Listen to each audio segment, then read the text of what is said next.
हनुमान जी अयोध्या में भवन के बाहर चबूतरे पर दोनों हाथ में खड़ताल लेकर के गा रहे थे, सीताराम सीताराम सीताराम कहिए, सीताराम सीताराम सीताराम कहिए, सीताराम सीताराम सीताराम कहिए, सीताराम सीताराम सीताराम। नारद जी वहां से निकले। नारद जी को लगा हम ज्यादा मंत्र जाप करते। नारद जी ने पूछा, एक बात बताओ, सबसे बड़ा भक्त कौन है हनुमान जी? हनुमान जी बोले, महाराज हम क्या बताएं, हमें पता नहीं है, पर हम एक उपाय बता देते हैं, आपको पता चल जाएगा दुनिया में भगवान का सबसे बड़ा भक्त कौन है। कौन, कैसे पता लगेगा? हनुमान जी बोले, भगवान विष्णु के पास में एक रजिस्टर है, उसमें भक्तों के नाम लिखे, जो जितने लेवल का भक्त है उतने नंबर पर उसका नाम है। नारद जी ने कहा, हम अभी देखाते। नारद जी तुरंत विष्णु भगवान के पास गए। महाराज प्रणाम, खुश रहो। हमने सुना, भगवान विष्णु से नारद जी ने कहा, हमने सुना आपके पास रजिस्टर है भक्तों के नामावली का। बिल्कुल सही सुना। महाराज जरा रजिस्टर दिखा दो, अगर बुराई ना मानो, यहां देख लो। भगवान विष्णु ने रजिस्टर दिया तो पहला नाम ही नारद जी का मिल गया। नारद जी तो फूल के कुप्पा हो गए, लेकिन पूरा रजिस्टर देख मारा, कहीं भी हनुमान जी का नाम नहीं मिला। नीचे आए अयोध्या। हनुमान जी बोले, कौन नारद जी गए थे?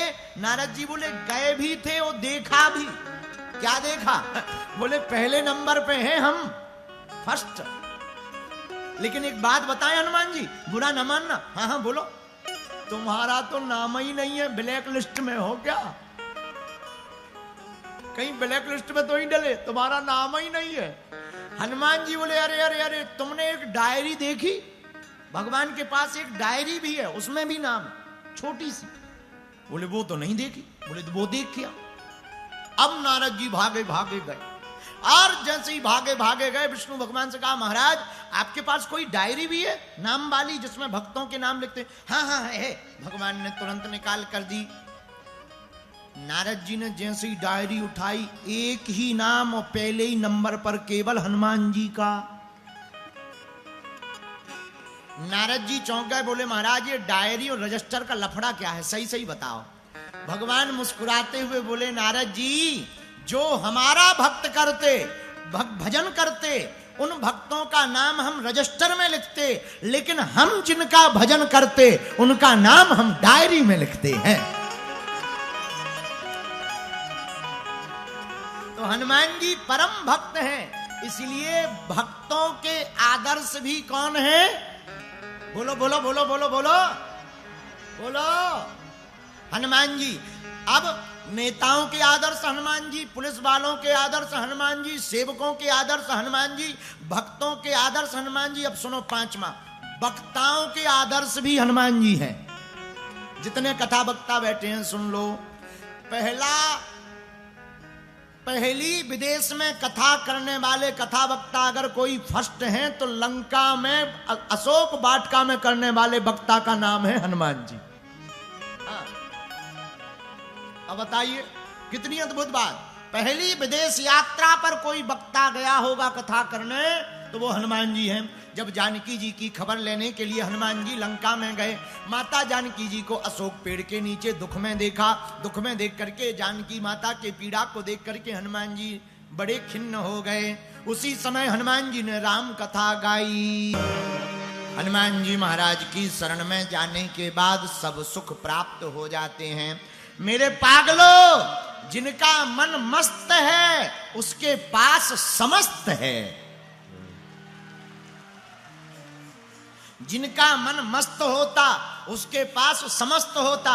एक बात और कोड करके, ध्यान करके जीवन में उतार लेना मेरे प्रियजनों। आगे बढ़ने के लिए देखो, चरण पकड़ने के लिए गति चाहिए और प्रगति के लिए आचरण चाहिए। अगर आप चरण पाना चाहते हैं तो गति होनी चाहिए, और अगर आप प्रगति पाना चाहते हैं तो आचरण जीवन में उतारना चाहिए। लोग हमसे पूछते हनुमान जी की पूजा बतलाइए।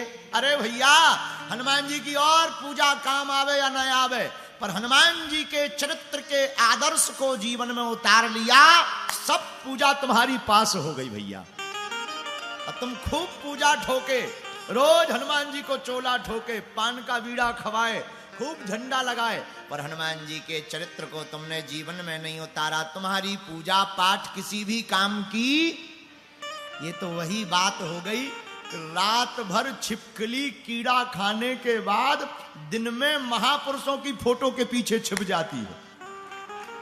हाँ, रात भर छिपकली कीड़ा खाने के बाद पीछे महापुरुषों के दिन में छिप जाती है। उसी प्रकार मेरे प्रियजनों, तुमने पूजा पाठ की पर आदर्श को नहीं उतारा, चरित्र को नहीं उतारा, हनुमान जी के जैसे संकल्प नहीं लिए, राम काज नहीं किया, राम राम राम राम नहीं जपा, मन से, वचन से, कर्म से, चित्त से, वाणी से समर्पण नहीं लिया, तो तुम्हारी पूजा बेकार है। इसीलिए चौपाई हमने उठाई, सब सुख लहे तुम्हारी शरण में आ जाओ। किसकी? हनुमान जी की। क्यों? तुम रक्षक काहू को हनुमान जी रक्षक बन जाते हैं। किसके? उस भक्त के जो भगवान के सहारे होता है।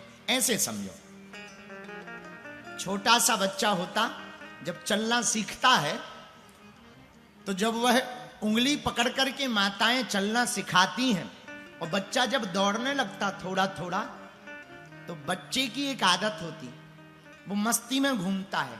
क्यों? क्योंकि उसे फिक्र इसलिए नहीं है, क्योंकि बच्चे को पता है कि हम कितनी भी दूर चले जाएं, हमारी माँ खोज करके हमें पकड़ ही लेगी, वो फ्री रहता है। उसी प्रकार भक्त जब भगवान के सहारे हो जाता है, तब भक्त फ्री हो जाता है, चिंता भगवान की हो जाती है। बोलो सीताराम। एक और उदाहरण समझो, छोटे से बच्चे को जब कभी माताएं खिलाती हैं, ऐसे ऊपर उड़ाती हैं, ऐसे ऊपर करती, बच्चा ठहाका लगाने लगता, छोटे छोटे दांतों में हंसने लगता, बच्चों को आनंद आता है। माताएं छक लेती हैं, कैच कर लेती हैं, फिर अंक में भर लेती हैं, पर कभी देखा बच्चा रोता नहीं है? वरना कभी विचार करना, छत के ऊपर खड़े हो जाना और जरा बच्चे को चिपका करके लेना, और जैसे ही तुम नीचे झांकोगे, बच्चा तुरंत कपड़ा जोर से पकड़ लेगा, कहीं गिर ना जाए। छत के ऊपर खड़े होने पर जोर से पकड़ लेता, कहीं हम गिर ना जाए। छोटा सा बच्चा है, मम्मी पापा कुछ नहीं जानता, पर पकड़ेगा इतना जोर से नाखून गड़ा देगा।